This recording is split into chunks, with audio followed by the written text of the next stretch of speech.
ইয়াৰ প্ৰথম দিনৰ পৰাই মই কৈ আছিলোঁ যে বৰ্তমান চৰকাৰ পঞ্চায়ত নিৰ্বাচন পাতিবলৈ নিবিচাৰে। তেওঁলোকৰ আজি দলৰ এনেকুৱা এটা দূৰ অৱস্থা যে তৃণমূল পৰ্যায়ত তেওঁলোকে প্ৰাৰ্থীসকলে পোৱা নাই, কেণ্ডিডেট তেওঁলোকে পোৱা নাই। বৰ্ডত কোন উঠিব আজি এনেকুৱা প্ৰাৰ্থীসকল আজি বিজেপি দলে পোৱা নাই আৰু বেলেগ অনন্য দলৰ পৰা ল'বলৈ বিচাৰিছে। কিয়নো আজি কোনোৱে বিজেপি হয় গাঁৱৰ ভিতৰত সোমাব নোৱাৰে, কোনোৱে মহিলাসকলৰ ওচৰত যাব নোৱাৰে। গ'লেই মহিলাসকলে সুধিব যে তোমালোকে যে আমাক গছপুলি ৰুবলৈ ক'লা তাৰ 10,000 টকা ক'ত? গ'লেই আত্মসহায়ক গোটে সুধিব যে আমাক গোটেই দিনজোৰা যে তোমালোকে বহালা, লখপতি বাইদেউ ফৰ্ম চহী কৰালা, আমি লখপতিটো হোৱা নাই। এই প্ৰশ্নৰ উত্তৰ নথকাৰ বাবে আজি কোনোৱে বিজেপি দলৰ তৃণমূল পৰ্যায় কৰ্মী হ'বলৈ বিচৰা নাই বা প্ৰাৰ্থী হ'বলৈ বিচৰা নাই। আৰু সেই দূৰ অৱস্থাৰ পৰা নিজকে বচাবলৈ আজি যথেষ্ট কৌশলেৰে তেওঁলোকে পঞ্চায়ত নিৰ্বাচন পাতিছে। যিদিনা তেওঁলোকে পঞ্চায়ত নিৰ্বাচন আয়োজন কৰে সেইদিনাই গোটেই তেওঁলোকৰ কথা বাস্তৱ কথাখিনি আজি জনপ্ৰিয়তা তেওঁলোকে হেৰুৱাইছে, এইখিনি কথা মুকলি হ'ব।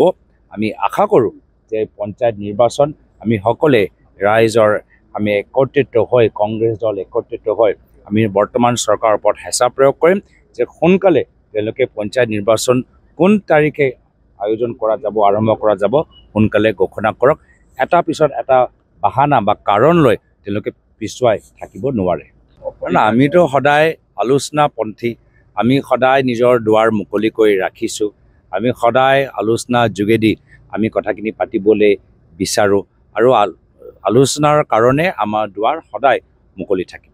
অখিল গগৈ কৈছে যে কংগ্ৰেছে আচলতে স্বেচ্ছাচাৰীমূলকভাৱে অকলে প্ৰতিনিধিত্ব আগবঢ়োৱাৰ সমালোচনা কৰিছে।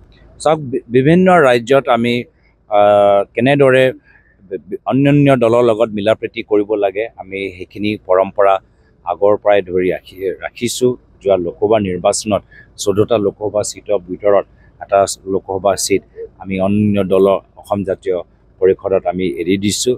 তো সেই কাৰণে মিত্ৰতা পৰম্পৰা কেনেদৰে ৰাখিব লাগে, মিত্ৰসকলৰ লগত কেনেদৰে কথা পাতিব লাগে, গোটেইখিনি পৰম্পৰা আদৰ্শ কংগ্ৰেছ দলে ভালদৰে জানে। আৰু আকৌ কৈছোঁ যে আলোচনাৰ কাৰণে আমাৰ লগৰ দুৱাৰ সদায় মুকলি থাকিব।